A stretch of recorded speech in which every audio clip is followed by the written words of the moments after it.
მოგესალმებით ყველას, მე მაგდა ემერლიშვილო, თქვენ მოხვდით ჩემ არხ მაგდალინაზე. და ალბათ ყველა უმეტესობა ალბათ გადმოხვედით ჩემი TikTok-იდან, სადაც გითხარით, რომ ჩემი შეყვარებულმა ეიდენმა, ჩემმა ამერიკელმა შეყვარებულმა, ჩემმა საყვარელმა ლამაზმა საუკეთესო შეყვარებულმა მთელ მსოფლიოში, რომელიც ჩემი პირველი შეყვარებული იყო და რომელმაც მასწავლა საკუთარი თავისი უყვარული, ანუ ხალხი რომ ეკითხება ხოლმე, რომ აი ყველაზე მეტად ჩემი მეგობრები რომ ეკითხებოდნენ, რატო გიყვარს, რატო მაინც ეს ბიჭიო ხო? იმიტომ რომ 23 წლის მანძილზე პაემნებსაც არ დავდიოდი რეალურად და აი 23 წლის მანძილზე პირველად პაემანის სიარული დავიწყე 22-ის რო ვიყავი მაშინ და მახსოვს პირველად ეიდენს რო შევხვდი, აბსოლუტურად ყველა პაემანი გავაუქმე. ყველას მივწერ რომ ანუ ვინმეს თუ ველაპარაკებოდი, ანუ უბრალოდ მაგზაფხულს თუ ისე უბრალოდ ვეფლირტავებოდი რამე, ყველას ვთქვი რომ მორჩა მეთქი ვიღაცა შევხვდი, მინდა რომ ამ ბიჭთან პაემნებზე წავიდე და ვნახო როგორ წავა ყველაფერი, ხო? და რა თქმა უნდა, ეიდენმა როგორც ვთქვით, ჭკუა დამაკარგინა უბრალოდ. იმდენად უყვარდი ამ ადამიანს, რომ საკუთარი თავი შევიყვარე. ეხლა ხვდებით ადამიანს იმდენად რომ უყვარხარ, რომ პირველად ცხოვრებაში ხედავ როგორი ლამაზი, ჭკვიანი და კარგი ადამიანი ხარ. რო ვერ წარმოგიდგენია, როგორ შეიძლება ანუ პირველად ხვდები ცხოვრებაში, რომ მართლა იმდენად არაჩვეულებრივი ადამიანი ხარ, რომ შეიძლება ვინმეს ასე უყვარდე, რომელიც შენთან არანაირი სისხლით, ნათესაობით და არანაირი ვალდებულობის გრძნობით არ არის დაკავშირებული, რომ ასეთი შთაბეჭდილება იქონდეს შენზე, ხო? და რამდენჯერ იყო ჩემს ცხოვრებაში ვიღაცას ლამაზი დაუძახე, ვიღაცას თქვია, რომ ძალიან მაგარი გოგო ხარ ან რამე და არასდროს არ მჯეროდა. როგორ თავდაჭერებულიც არ ყოფილიყავი, ეიდენამდე არასდროს არ მჯეროდა ვინმე რომ მეუბნეოდა ამ ყველაფერს. ჩემც უბრალოდ სიტყვები იყო, მეგონა რომ ამ ყველაფერს იმიტომ მეუბნეოდნენ, რომ იცი რა, უბრალოდ ეს არის მიღებული, რომ ვიღაცას კომპლიმენტი უნდა გაუკეთო. მაგრამ როდესაც ეიდენი მეძახდა რომ ლამაზი ვიყავი, რომ ჭკვიანი ვიყავი, ერთადერთი შემთხვევა იყო, როცა დავიჯერე. როცა დავიჯერე რომ მეუბნეოდა როგორ ლამაზი ვიყავი, იმიტომ რომ ისეთი თვალებით მიყურებს ეს ბიჭი და ისეთ რაღაცებს აკეთებს ჩემთვის, რომ შეუძლებელი არ დაიჯერო. რომ მეტყვის უბრალოდ ლამაზი ხარო, აი როგორც სადაც არ უნდა გამოვუყურებოდა იმ დღეს სარკეში, მჯერა რომ ყველაზე ლამაზი გოგო რომ მთელ მსოფლიოში. და ზუსტად ესეთი ადამიანი უნდა იპოვნოთ, რომ როდესაც საჭმელს შეხედავთ, ჭამისას გოგოებო, რომ ციფრების მაგრად საჭმელი დაინახოთ. როდესაც ღამით რამე სნექს შემოგთავაზებთ, ხო თქვენი მეორე ნახევარი, იმის მაგალითად რომ იფიქრო, აუ გავსუქდებიო, აიღოთ და ჭამოთ.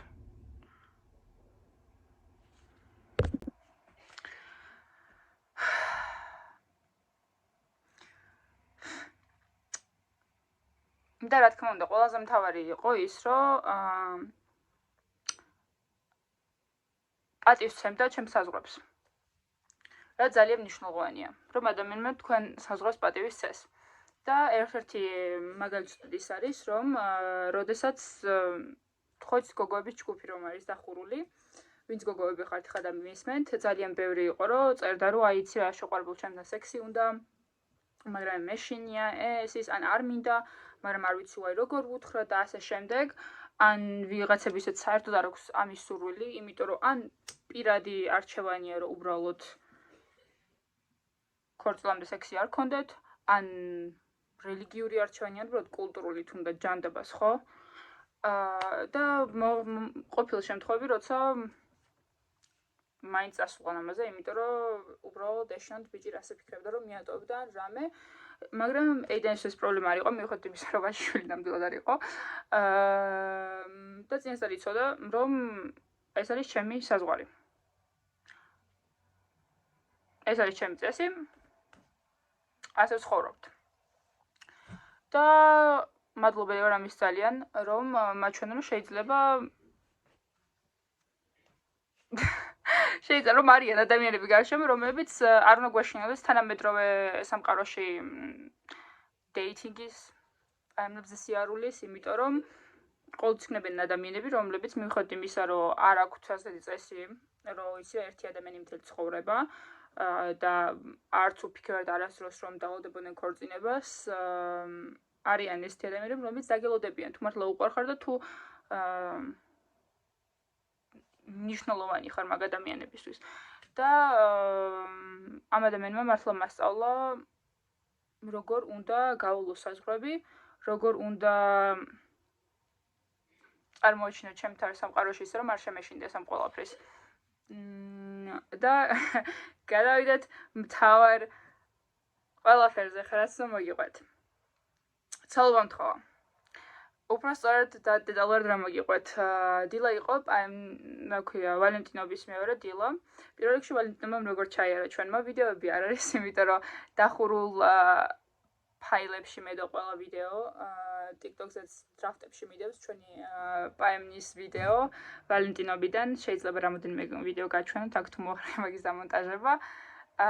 და ეს ვიდეოები არასდროს არ დამიდია, რამოდენიმე ფოტოც მაქვს. და არც ფოტოები არ დამიდია არასდროს, მარტო close friend-ებში რამოდენიმე კაცს მანახა ეს ფოტოები ვალენტინობიდან, იმიტომ რომ ჩვენ ოფიციალურად ყველასთვის თებერვალში ვალენტინობამდე ვიყავით დაშორებულები.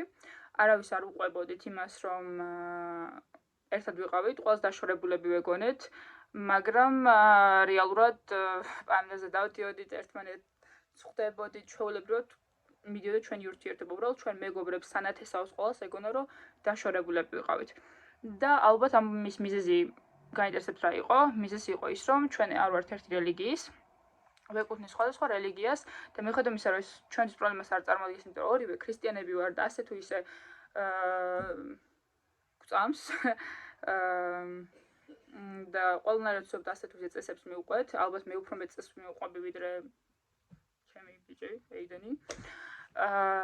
ვიდრე ეგ, მაგრამ ასე თუ ისე ქრისტიანი ვართ, მაგრამ სხვა ეკლესიას ვეკუთვნით, რაც ჩემთვის პრობლემას არ წარმოადგენს. ჩემი ოჯახისთვის ისე რა, ფლად ბედნიერები არ იყვნენ ამ ფაქტით, მაგრამ უკეთესად მიიღეს იმასთან შედარებით, ვიდრე ეიდენის ოჯახმა, იმიტომ რომ ეიდენის ოჯახი ჩემ ოჯახისგან შედარებით ზედ უფრო მეტად რელიგიური იყო და რა თქმა უნდა, მაგათ ეკლესიაში უფრო მეტი წესები არსებობს, ვიდრე ჩვენთან. ის რომ ყველას ვერ დაქორწინები ეკლესიაში, ვიზეც გინდა. მთავარი ადამიანის დანიშნულება ცხოვრების მანძილზე ის არის, რომ ამ ტაძარში მოხვდნენ და ოჯახი მან შექმნან იმისთვის, რომ საბოლოოდ მთელი ცხოვრება და ცხოვრების მერე კიდე ცხოვრება ერთად გაატაროთ. სჯერათ 100%-იან, რომ ამის გარეშე ერთად ვერ იქნებით გარდაცვალების მერე და თქვენი ოჯახები სამუდამოდ გაიყოფიან და ვერ შეძლებენ ერთად ყოფნას გარდაცვალების მერე. და იმის რომ ეკლესიაში მოხვდა გარდა იმისა რომ შეძლო შესვლა, იმიტომ რომ ყველას არ უშვებენ, ძალიან ჩაკეტილი რაღაცაა, არ უშვებენ ყველას.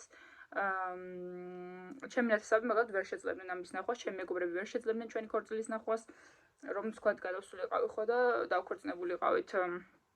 იმიტომ რომ ეიდენის პირველი პასუხი ამაზე იყო, რომ თუ შენ ჩემსაზე გადმოხვალ, მე შენსაზე გადმოვალ. და მართლმადიდებელი გავხდებიო და ორივე ეკლესიაში დავქორწინებიო. ეს არ მეგწყვეტა რა ჩემი რომეითია. ხო და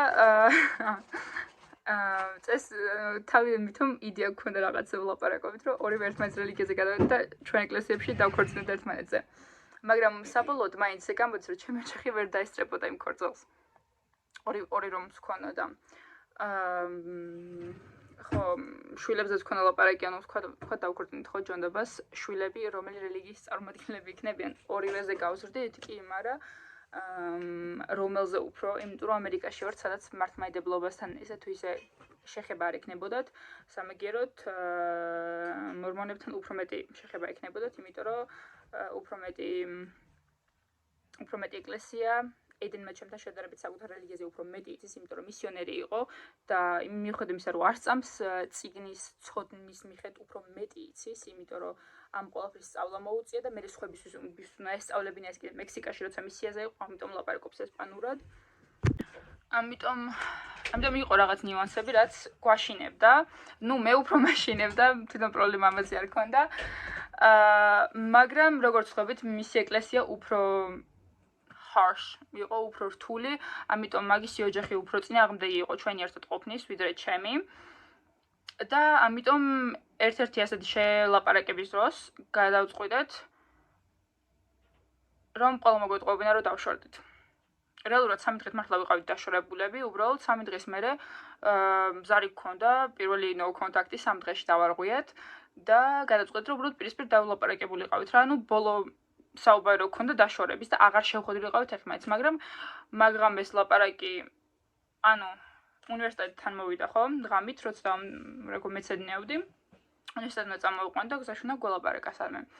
ხო და გამოითვარა ბიბლიოთეკიდან, მანქანაში ჩავჯექი თუ არა, ანუ შემომხედარა და ანუ ძალიან ცდილობდი რომ სახე დამეჭერა, ძალიან სერიოზულად დავლაპარაკებოდი, რომ მეთქი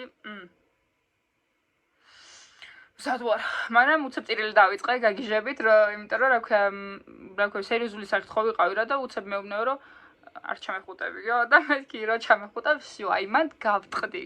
მეთქი არ შემიძლია, ნუ რას მიშვები, უბრალოდ რა, სთან ყველაზე ცუდი ის არის, როცა იცით, რომ არანაირი პრობლემა არ გაქვთ, რომ ძალიან კარგი წყვილი ხართ, რომ ერთმანეთი გიყვართ, მაგრამ ოჯახების გამო ვერ ახერხებთ ერთად ყოფნას. ხო? უფრო მეტად ოჯახის. ყოველთვის ბიჭის დედას დააბრალებთ ყველაფერი ბიჭის დედებს. ეგეთ იყოს. და მაგ საღამოს რეალურად შევრიგდით. იმაზე უნდა გველაპარაკა, როგორ და რატო შორდებოდით, მაგრამ რეალურად შევრიგდით მაგ საღამოს. და მაგის მერე ყველგან მივიპარებოდით, რამდენჯერ იყო რომ შემდეგ ხებს უთხარი, რომ მეთქი აი იქ მივდივარ, ან ეხლა არ მცალია მეთქი რაღაცას ვაკეთებ, მაგრამ რეალურად ეიდენთან ერთ ვიყავ, უბრალოდ პაემაზე სადღაც დავბოდიალობდეთ. მაგრამ არავინ არ იცოდა ეს, ამიტომ ვალენტინობა ძალიან წნარად გავატარეთ. როგორ ჩაიარა ჩემო ვალენტინობა? ეხლა გეტყვით. პირველ რიგში ძალიან შეეცარო კარგად დაიგმო, იმიტომ რომ ეს იყო ჩემი პირველი ვალენტინობა. რაცა მართლა ყავდა ადამიანი, ვინც მიყვარდა, ხო? ხო და პირველ რიგში ყოველთვის მინდა რომ პიონები მიმეღო, ყვავილები. ალბათ ეს ბლერ უოლდორფის საყვარელი ყვავილები, ვინც ჭორიკანას უყურებთ, Gossip Girl. და წინასწარ შევკვეთე, იმიტომ რომ მაღაზიაში ამას ვერ იყედი, მაგრამ რახან ზამთარი იყო, ვერ ჩამოაღწია ამ ვარდისფერმა პიონებმა, იმიტომ რომ გზაში გაიჭედა და შესთავაზეს რაღაცა სხვა ვარდების ბუკეტი, ვაზით, ხო, არა და რეალურად შეკვეთილი ქონდა პიონები, რომლებიც გამოსული იყო სათამაშოსთან და კიდე რაღაც ტკბილებულთან ერთად, მაგრამ არ მოხერხდა. მაგრამ როდესაც პირველად ხარ ვარდისფერი პიონები მომეწონა, რატომღაც იფიქრე, რომ ყველაფერი ვარდისფერი უნდა ყოფილიყო და მაინც მარტო ვარდისფერი მომწონდა, ასე რომ რამდენი ეძება იცით, რომ ვარდისფერი ვარდები, ვარდისფერი, რა ქვია, ლარნაკში ყოფილიყო ვარდისფერი ბაფთებით, რატომღაც იფიქრა, იმიტომ რომ აქამდე ყველა გოგო ვინც ყავდა, არც ყვავილებს ჩუქინდა, არც ეგეც არაფერს არ აკეთებდა. მაგრამ, ნუ, ჩემთვის გადაწყვიტა, რომ იმდან ვუყვარდი, რომ რომანტიკა მოეწყო. მე რესტორანში ქონდა ჯავშანი გაკეთებული, ვიყავით იაპონური ჰიბაჩიში. ბიჭეგდეს, ვინჩი მოგვიტანეს, იმიტომ რომ ჩვენ ამას ვერ ვწამთ, ნუ მე ვერ ვწამ და იდენ შემყარას არის.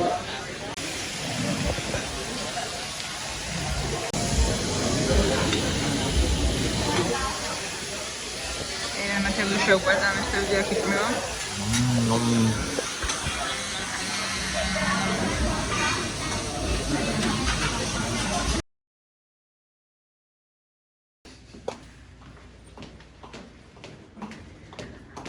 Oh, so cute.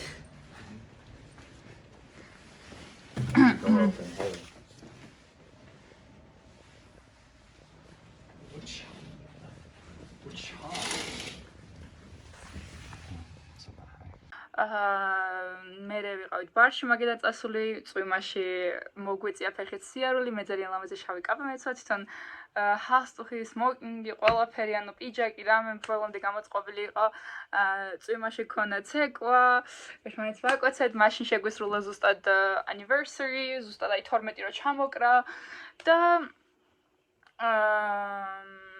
ეს ასე. მეორე დილით სადილობდით და სადილობით ხო, სადილი იყო, იმიტომ რომ რაღაც ბერძნულ რესტორანში ვჭამდით სადილს და მაშინ მითხრა, რომ ძალიან მინდაო, რომ მთელი ცხოვრება ესე გავატარო შენთან ერთადო.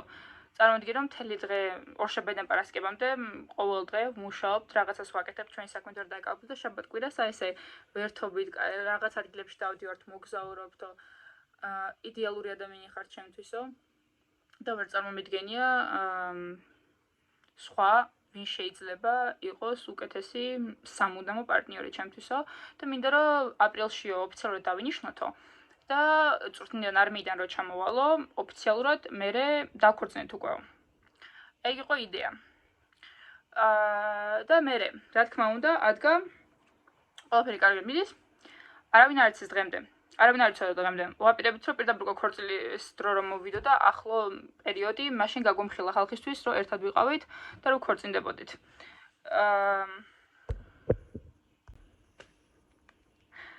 და ოქტომბერში წესით გვიწევს ქორწილი. მაგრამ ჩვენ არ ქორწინდებით. იმიტომ რომ რეალურად 3 თვის წინ დავშორდით. 3 თვის წინ დავშორდით, იმიტომ რომ როგორც კი მაგისმა ოჯახმა გაიგო, ქონდათ ყველაზე დიდი ჩხუბი. ეიდენს ყვირილით ქონდა ჩხუბი მშობლებთან, დედამისთან განსაკუთრებით, უთხრა რომ ანუ ან ესო, ან სხვა არავინო მორჩაო, უნდა შეეგუოთო. ღმერთი არ დამშის იმის გამო, რომ სხვა რელიგიის გოგო მიყვარსო. და ძალიან დიდი ჩხუბი იყო, ძალიან ბევრი ყვირილი, რაღაცა მთელი ამბები და მაგის მერე ორი თვე დედამისი აღარ ელაპარაკებოდა. არც ერთი ოჯახის წევრი, არც მეგობრები, არც ნაცნობები, ყველამ ანუ ძალიან ნუზე დასვა. ხმას არავინ არ ცემდა, არავინ აღარ ცდილობდა რომ დაკონტაქტებოდა და გატყდა. და დავშორდით. ისე რომ არც კი მინახია. არა, ვნახე კი როგორ არის ჩემთან მოვიდა. აი, ვიდეოს გაგრძელება ვეღარ გადავიღე, იმიტომ რომ მეგობრებმა მომაკითხეს, მივდიოდით haunted house-ში, იმიტომ რომ ჰელოვინია. და ვაგრძელებთ ისტორიას. მოვიდა შუაღამით, რეალურად პაემანი უნდა ქონოდა, უბრალოდ, იმიტომ რომ დიხანი არ გვინახე ერთმანეთი. ძალიან ბედნიერი ვიყავი. თვითონაც არაფერს არ ვაპირებთ, მაგრამ ჩვეულებრივად უბრალოდ პაემანი უნდა ქონდა, იმიტომ რომ კაი ხანი არ გვინახე ერთმანეთი, ჩამოვიდა, ისე უკან დაბრუნებული იყო. და ისე მოხდა, რომ ამ ლაპარაკში რაღაც სხვა რაღაცებზე დავიწყე ლაპარაკი და მაშინ იყო რომ აი გაწყდა ყველაფერი. და მითხრა რომ აი როცა გრძნობა თავს იმის გამო რომ მშობლები აღარ ელაპარაკებოდნენ, რამდენ რთული იყო რომ არ იცოდა ვინ იყო, რისი გაკეთება უნდა ცხოვრებაში, რომ დაკარგული იყო და ის რომ მე უკვე ყველაფერიისთვის მქონდა. და რეალურად არ აპირებდა დაშორებას. პრაქტიკულად ვათქმევინე რომ დამშორებული იყო, იმიტომ რომ მეთქი რის გაკეთება გჭირდება იცი ამისთვის? ვიციო. მაგრამ თქმა არ უნდოდა, იმიტომ რომ არ უნდა დაშორება, მეთქი უბრალოდ მითხარი მეთქი და всё ვამთავრებთ. და იმანდი იყო რომ უკვე ტირილი დაიწყო, მაგანაც მეც იმაზე რომ არ იმსახურებ ამასო. ყველაზე საშინელი გრძნობა ეგ არის რეალურად, როცა ხვდები რომ არ იმსახურებ. თვითონაც რო გეუბნები რომ არ იმსახურებ. რომ ძალიან მიყვარხარო, ვერ წარმომიდგენია სხვა შენ ადგილზეო. ანუ ჩემთვის იდეალური ადამიანი ხარო უბრალოდო, მაგრამ ოჯახს იმედს ვერ გავუცრუებო. და ოჯახს იმედს გაცრუება იქნება ის თუ თავისიან გოგოს არ მოიყვანს, თავისი ეკლესიის გოგოს. და ალბათ ჩემი აზრით ყველაზე საშინელი break-up-ი და ყველაზე საშინელი განშორება არის მაშინ,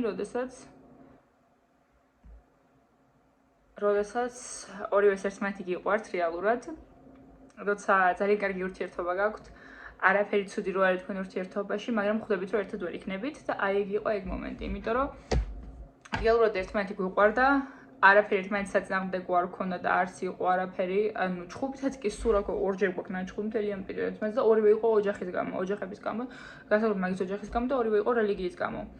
სხვა არაფერზე ჩხუბი არასდროს არ ქონია, მარტო რელიგიის გამო. და იყო საშინელი break-up მაგის გამო, იმიტომ რომ ხვდებოდით რომ ერთმანეთი ისე გვიყვარდა, მაგრამ ერთად ვერ ვიქნებოდეთ. გადავწყვეტ, ანუ რომ მტოვებდა სახლში, მთელი ისე ტიროდა. ქუჩაში მიწდა გავილო, მაგრამ არა. ნახო სახლში რო შედიხარო. ასე შემდეგ და მითხრა რომ კაი ხანი არავისთან არავის არ შევხვდებიო. და ჩემი გეგმაც იყო რომ მეთქი არავის არ შევხვდები. ანუ არ მithქვებ ხმამაღლა, მაგრამ უკვე ვიცოდი რომ ფიზიკურად ვერავის ვერ შევხვდებოდი, იმიტომ რომ როგორ შეიძლება ადამიანზე ეს ანუ იმიტომ რომ იდეაში ჩემი აზრით ჩვენ ისევ ერთმანეთს შევხვდებოდით, იმიტომ რომ ეგ იყო იდეა. რომ ერთმანეთის დრო მიგვეცა და რამოდენიმე თვის მერე უნდა შევხვდრილიყავით ისევ. და გვენახა რას გვგრძნობთ და როგორ. გამოჩნდა თუ არა ვინმე ჩვენ ცხოვრებაში, გადავწყვეტ თუ არა რომ move on little bit. მაგრამ უნდა ქონდა შეხვედრა. და როცა მშორდებოდა ეგ ეს თქვა რომ კაი ხანი არავინ არ მეყოლებაო. არც შეყვარებულიო, არც სპანებზე არ ვივლიო, არ მგონია რომ ოდესმე შევძლო. რომ ეს ახლოს ვიმესთან ვიყო.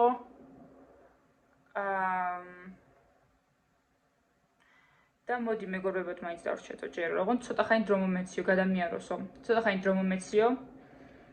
რომ როგორმე რომ ამ ყველაფერს პროცესი მოვახდინეო, რომ ერთად აღარ ვართო რა. ვერ შევძლებ შენთან მეგობარი ვიყო, როცა ამ დრომდე მიყვარხარო.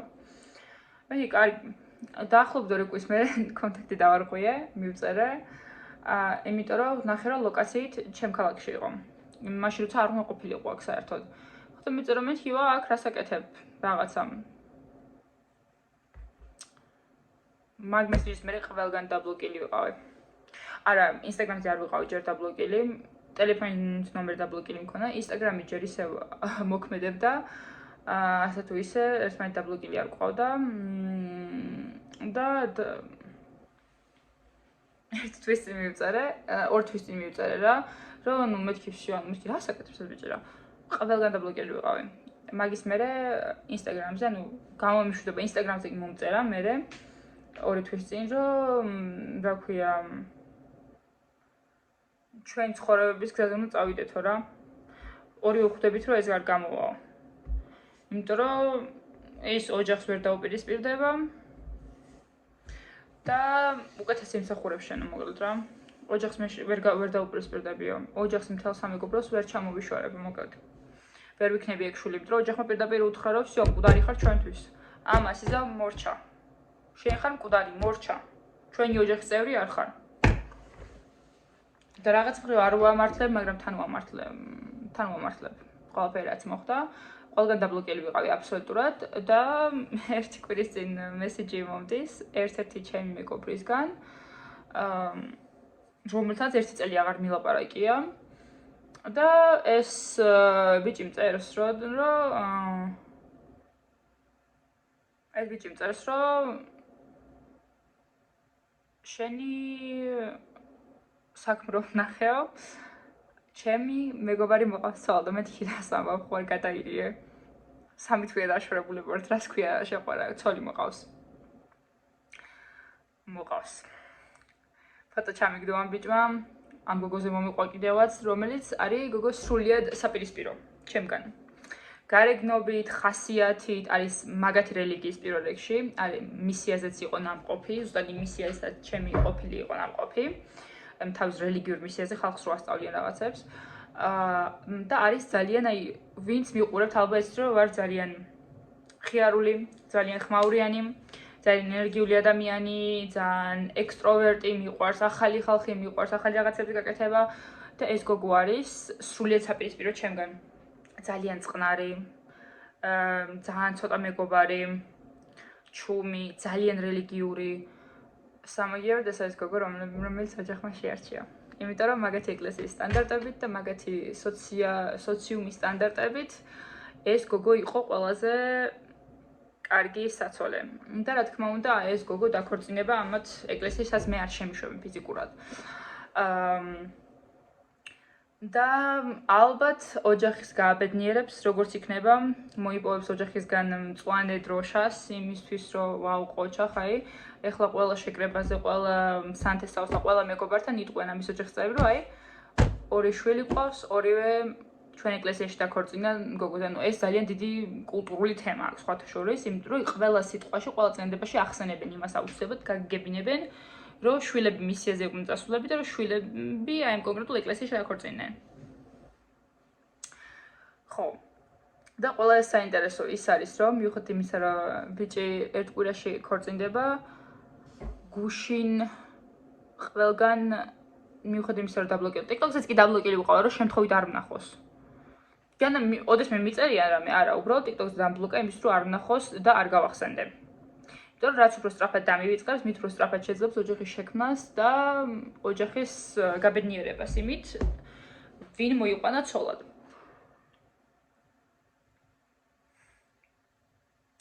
ვიდრე გეტყვით, გოგო ძალიან ლამაზი არ არის, მართლა რო გითხრათ.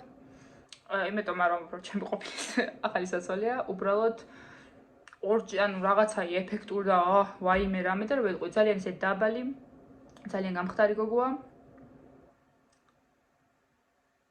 ოდნავ პატარა ბავშვს გავს რაღაცით. მაშინ როცა თვითონ ყოველთვის მაღალი გოგოები მოსწონდა ყოველთვის. ანუ სპეციალურად ეგ გოგო ხო შენახი მყავდა ვიხუმრე კიდევაც ერთხელ რომ მეთქი იცი რა აი შეგეძლო ვინმე ესეთი მოგეყვანა ცოლად მეთქი. იმიტომ რომ ვიცი რომ ერთ-ერთი მისიდან იყვნენ და არა რას ამბობო. ანუ ჩვენ ერთად რომ სულ ყოფილიყავითო ესეთთან ნამდვილად არ აი მაზეც კი აწავიდოდი ესეთთანო იმიტომ რომ არ მიყვარს რაზე უნდა ველაპარაკო ესეთ გოგოსო. ხო თან ზემედად დაბალია ჩემთვისო. ყოველთვის იმ გოგოების ჩემპიონს რომ ამბობენ რომ ესეთთან არასდროს ცხოვრებაში არ გავლიდიო. ზუსტად. ხო და ძალიან განსხვავებული ყველაფრით არ ვიცი თუ მოსწონს, ოკეი, ჩემზეა. მაგრამ დარწმუნებული ვარ 100%-იანი რომ ეს გოგო იმისთვის აღსარჩეული რომ ოჯახი გააბედნიეროს. იმიტომ რომ ზუსტად ისეთი გოგოა, როგორც ამათ ეკლესიაში როგორც ტაციაბო მიდის, როგორც ყველა დედამთილს უნდა, იმიტომ რომ არიან ძალიან ჩაკეტილები. და შვილებსაც ეგეც გაზრდიან. შვილებიც ეკლესიაში ეყოლებათ. და მაგიტომ იყო რომ გაშორების გამო იყო რომ ბოლოს ამით მოგზაურობდი გიჟვით და ვიყავი აბსოლუტურად ყველგან და ყოველ კვირას ახალი ბილეთი მქონდა, იმიტომ რომ ფიზიკურად არ ვიცოდი რის დამეკავებინა ჩემი თავი. და რატომღაც ამ 3 თვის მანძილზე მეგონა რომ ისევ შევრიგდებოდეთ, ამიტომ როცა გავიქორწილეს ამბავი, მივწერე იმ ბიჭს მთელი წელი რომელიც მელოდებოდა, რომელსაც არ მილაპარაკია მთელი წლის მანძილზე. იმიტომ რომ ვიცოდი რომ მოვწონდი, მაგრამ მე თქმის შეყვარებული მიყავს რას ამბობ. ანუ უბრალოდ გამარჯვების დონეზე არ მინდოდა ამ ბიჭთან ლაპარაკი, იმიტომ რომ ვიცოდი რომ მოვწონდი. და დაურეკე ამ ბიჭს, მე კიდე გინდა პაემას შემწაყვანა. რა თქმა უნდა, მთელი წელი გელოდებიო. ხო მე წავედ. აი ეგრე. ავდიქ და პაემას წაყვევის ხას. რომელთანაც ხო, არ ვიცი. არ ვიცი როგორ იქნება საქმე, მაგრამ ამ სიტუაციის მერე გადავწყვიტე, რომ პირად ცხოვრებაზე არ ველაპარაკებ, იმიტომ რომ არ მინდა რამე ესეთი კიდე მოხდეს. ერთი მინუსი ის იყო, რომ რეალურად არ არის კარგი მოსასმენი, როდესაც ვიდეოს უყურავდი, ჩემს საყვარელ ადამიანთან რო ვიღებდი და ხალხი რო ლანძღავდა. კიდე იყვნენ ვიღაცები, დედაჩემისგან მოხდა მოსმენილი, რომ ეიდენს რაღაც სახელებს ეძახდნენ, რაღაც ლანძღავდნენ, რას გავსო, რანაირი, რა ქვია ეს, ვინ არისო, ვინ მოათრიაო, რა მახინჯი შეყვარებული ყავსო, მაშინ როცა მახინჯი საერთოდ არ იყო. ამიტომ გადავწყვიტე, რომ გარდა იმისა, რომ არ მინდა მთელი, რა ქვია, ყველა მეკითხებოდეს, ვინ რას და როგორ ვაკეთებ და ამის საერთოდ არ მინდა რომ ვინმე ჩემს საყვარელ ადამიანზე სულად ილაპარაკონ. ამიტომ შეიძლება რაღაც ვიდეოები ნახოთ TikTok-ზე შეყვარებულთან ერთად, მაგრამ არაფერს არ ნახავთ ისეც, მაგრამ შეყვარებული სიტყვა რეალურად, იმიტომ რომ შეყვარებულს ვერ დაუძახებ, მიხედვით იმისა, თუ უნდა და მკითხა კიდევაც, რომ ანუ მართალი ერთად არ ვართო, მაგრამ უკვე იმდენი ხანია გიცნობ, იმიტომ რომ 2 წელია მიცნობს ბიჭი, ხო და სულ მინდოდა, მაგრამ რატომღაც არ მაქცევდი ყურადღებას, ხო და რატომ მაქცევდი, არ ვიცი, დეგენერატი ვარ გეფიცებით. ხო და ამიტომ პირად ცხოვრებაზე უბრალოდ აღარ ვაპირებ ლაპარაკს. პირველი, იმიტომ რომ არ მინდა რომ ჩემს საყვარელ ადამიანს ლანძღონ, მეორე არ მინდა რომ ამან ხელი შემიშალოს ურთიერთობების წყობაში. და იმაზე ვიფიქრო, მე რამე როცა წავიდეს, ეს ამბავი როგორ იმას ქნა. ხალხს მივაწოდე, იმიტომ რომ ეს იყო ყველაზე რთული ვიდეო ჩასაწერად, იმიტომ რომ 3 თვის ამბავია, 3 თვის. და მაშინ როცა მეგონა რომ ისევ ერთად ვიქნებოდით 3 თვეში. იმიტომ რომ რეალურად დაშორებული ვიყავით ეს 3 თვე, მაგრამ დაშორებულები არ ვიყავით, იმიტომ რომ საუბარი იმაზე იყო, რომ 3 თვის მერე ისევ ოქტომბერში ერთმანეთს შევხვდებოდით, მაშინ როცა ჩვენ დავქორწინებული ყავით. შევრიგდით? არა, ქორწინდება. სულ ეს იყო, გამოიწერეთ ჩემი არხი. ვაპირებ რომ მეტი ვიდეოები გადავიღო. დიდი მადლობა რომ მიყურებდით და იმედია ყველა კითხვას გავეცი პასუხი. ამბა კარგად ხალხო.